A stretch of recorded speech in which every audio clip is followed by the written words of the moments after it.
And if you're familiar with the story of the Good Samaritan, you had a guy who was beaten on the side of the road, kind of left for dead. And two religious leaders walk past that guy and don't And do that anything. is a crazy part of that story, Yeah, isn't it? it is. We don't think about that part as much. Right. So we call it the story of the Good Samaritan, but it could also be the story of the two religious leaders who did nothing.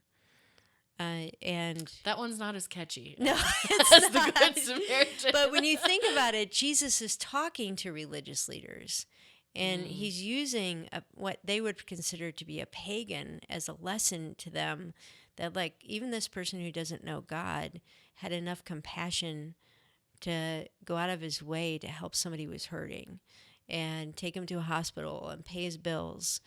And you think about, why did those two religious leaders not stop?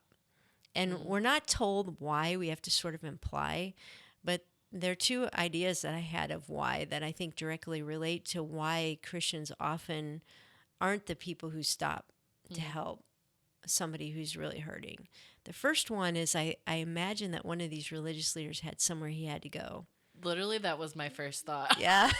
It's like he was late for a prayer meeting. Yes, I know. And, how often does caring for somebody around us take us off our schedule? Oh, yeah. It's never convenient. No, it's like I had all these things I need to do, and many of them are good things or church things. Like you're messing up my schedule.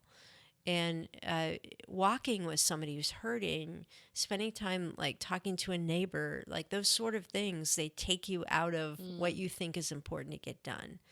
So that's the first reason. And the second reason is I imagine that a Jewish religious leader would have had a fear of being unclean if they had stopped. Because the Jewish law had like serious statements about don't touch anything that's dead, or you be unclean. You can't worship in the tabernacle. And this was a pagan, so they had these laws that kept them separate from people that are hurting. And I so often hear that in the Christian world, like people who are very concerned about the truth of God, which we should be, but they'll say things like, well, my neighbor's gay, and I don't want to ask about her wife because I feel like that's kind of condoning it. Or you talk about something like prostitution or people who are engaging with pornography. It's almost like I don't want to get too close because I become unclean. Wow, that is an incredible parallel. I could definitely see that. I've had people say things like that to me, like, like I'm afraid to get too close to the world, the people in the world, because it'll make me unclean. Whereas Scripture is telling us, like, Jesus went to the sinner. And it doesn't mean that you engage in sin, but there's a sense to which we have to be willing to get our hands dirty and have our schedules disrupted in order to love well